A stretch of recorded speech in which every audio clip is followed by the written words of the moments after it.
नमस्कार जी, मैं मंजू और आप सब कैसे हैं। आज मैं आपसे एक खूबसूरत दिखने वाले ट्रॉपिकल प्लांट जो कि अफ्रीका में पाया जाता है। ट्रॉपिकल तो ये है, पर ये गर्म जगहों में और बाकी क्लाइमेट में भी खूब अच्छे से चलते हुए दिख जाता है और चलता है।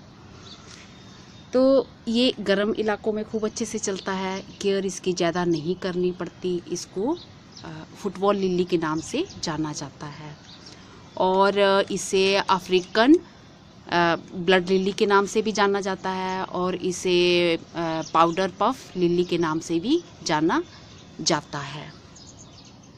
कॉमन नाम जो इस लिली का है वो है फुटबॉल लिली। वो इसलिए कहा जाता है कि इस जो फूल की शेप होती है वो स्फेरिकल शेप होती है, तो इसलिए जो पत्तियाँ इसकी होती हैं वो ट्यूबुलर होती हैं, इस तरह से ये ऐसे।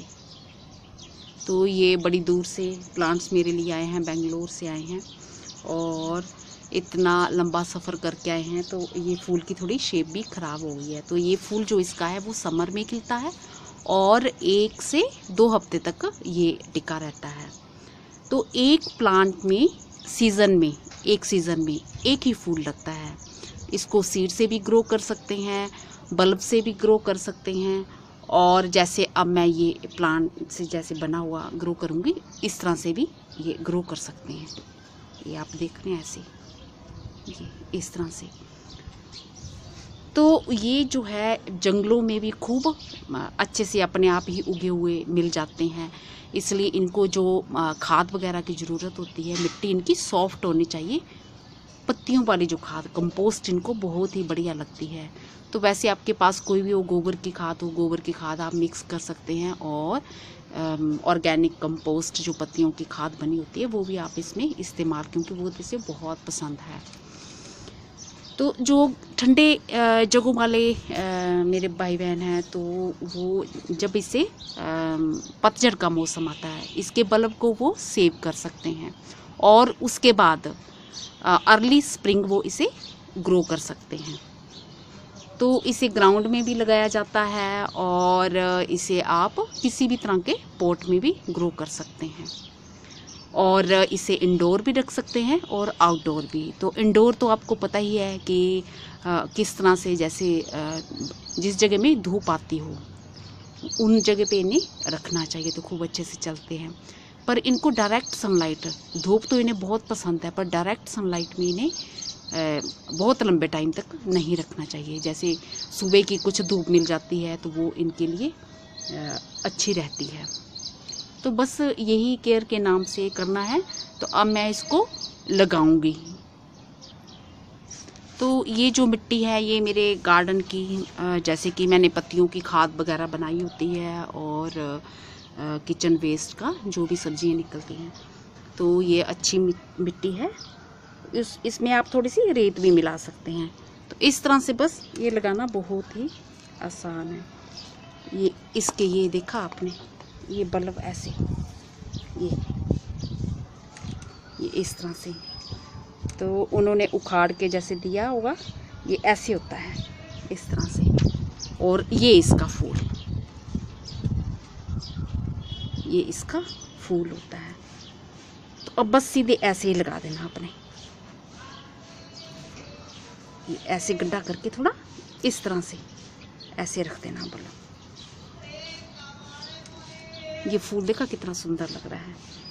तो ये तो दिखाने के लिए ऐसे निकाल लिया हुआ था। और दूसरा भी मैं जो बल्ब है, ये दूसरा तो प्लांट ये पूरा ऐसे बना हुआ है, ये भी बल्ब के साथ ही बना हुआ है। तो इसको भी मैं निकाल के इसी तरह से ये ऐसे, ये देखा आपने, ये रूट्स के साथ। तो जहाँ मेरे हस्बैंड गए हुए थे बेंगलोर में, तो वहाँ बहुत सारे लगे होते हैं। साउथ में तो ये बहुत अच्छे से चलते हैं, इतने अच्छे से मैंने देखे हैं। कर्नाटका में कुछ साल पहले गई थी, तो ज़मीन पे लगे हुए ग्राउंड पे इतने अच्छे से वहाँ पे लगे हुए थे, पूरे खिले हुए थे और बहुत ही खूबसूरत ये लगते हैं। बस ऐसे मिट्टी में इनको दबा देना है। और कुछ तो जो है किसी के घर में जो आगे क्यारी में लगाए हुए थे, वहाँ तो धूप आ रही थी, खूब अच्छे से खिले हुए थे। और एक घर में तो उन्होंने अपने घर के बैक साइड में लगा रखे हुए थे, तो वहाँ भी ये खूब अच्छे से खिले हुए थे।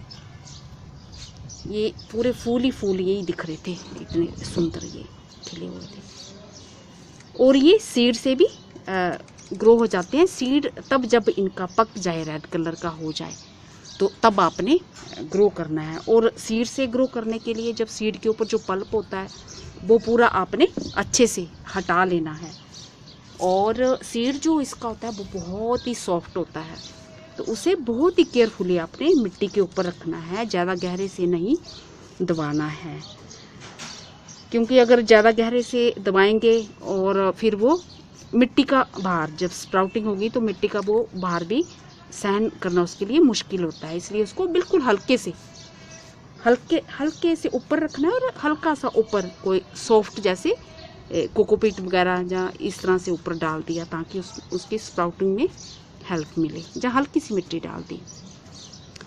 तो सीड से प्लांट को तैयार होने में जो टाइम है 2 से 3 महीने लग सकते हैं। ये एवरेज टाइम है।